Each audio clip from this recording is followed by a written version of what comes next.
जय हिंद साथियों, आप सभी को दीपावली पर्व की हार्दिक शुभकामनाएं। दीपावली के अवसर पर आज मैं अपने गृह ग्राम में हूँ, नेटिव प्लेस में, और खेत की तरफ आए हुए हैं। तो आप लोगों के लिए आज एक मन में बात आई कि बहुत सारे लोग ऐसे हैं जो बहुत से प्लांट से परिचित नहीं है, ये नहीं जानते हैं कि उनकी पत्तियां कैसी होती हैं, उनका बीज किस तरह से होता है। तो एक नई श्रृंखला शुरू करने जा रहे हैं।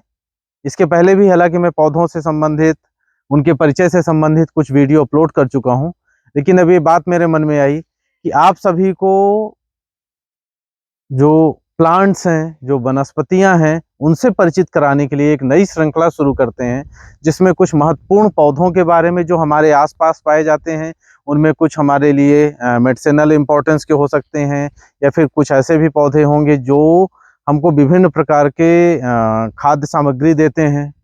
तो मतलब कुल मिलाकर पौधों से संबंधित परिचय आपको दिलाने के लिए, आप तक उसकी जानकारी पहुंचाने के लिए यह एक नई श्रृंखला आज दीपावली के शुभ अवसर पर शुरू कर रहे हैं।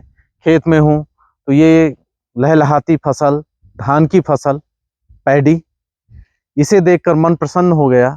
बहुत से लोग अभी भी हैं जो शहरों में हैं और उनको ये जानकारी नहीं मिल पाती है कि ये फसल किस चीज़ की है, या ये प्लांट किस चीज़ का है, कौन सा प्लांट है, इसका बॉटेनिकल नेम क्या है। तो ये सब चीज़ें आपके लिए मैं अब लेके आ रहा हूँ, पौधों के परिचय से संबंधित एक नई सीरीज लेकर। तो आज सबसे पहले देख लेते हैं, जहाँ मैं जिस खेत में खड़ा हूँ ये धान है। तो धान का पौधा और इससे संबंधित बहुत सारी चीज़ें आपको डिस्क्रिप्शन बॉक्स में मिलेंगी।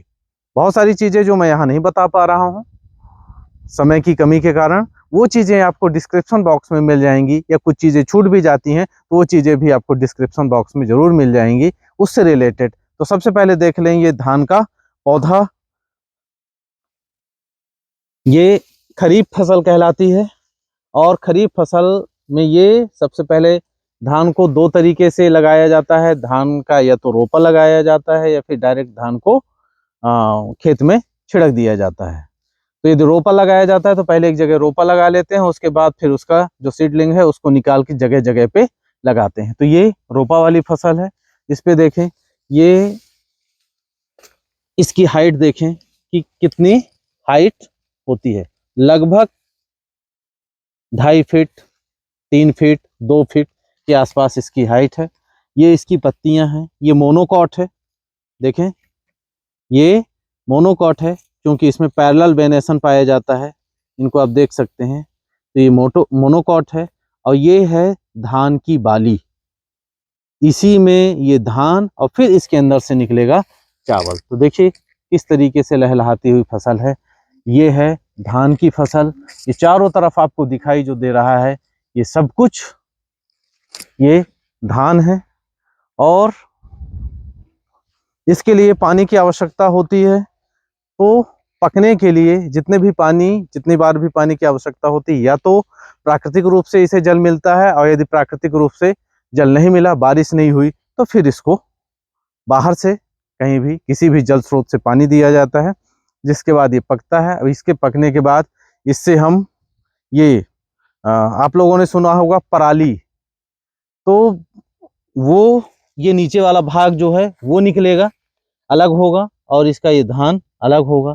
धान से चावल प्राप्त करेंगे, और इसको जानवरों को खिलाने के काम में आता है। ये जब सूख जाता है, सूखने के बाद इसको पैरा कहते हैं, और इसे हम जानवरों को खिलाते हैं। तो इस तरीके से ये काम आता है पूरे का पूरा प्लांट। इसको आप एक बार और देख लें अच्छे से। ये देखिए, ये है धान की बाली, इसी से धान निकलेगा। ये मोनोकॉट प्लांट है, मोनोकॉट प्लांट है ये एक धान, और ये इसकी पूरी बाली। अब देखें चारों तरफ, देखिए पूरे तरफ आपको इधर धान ही धान दिखाई दे रहा है। तो आज की श्रृंखला में हम धान के बारे में जानकारी प्राप्त किए। उम्मीद करता हूं कि आप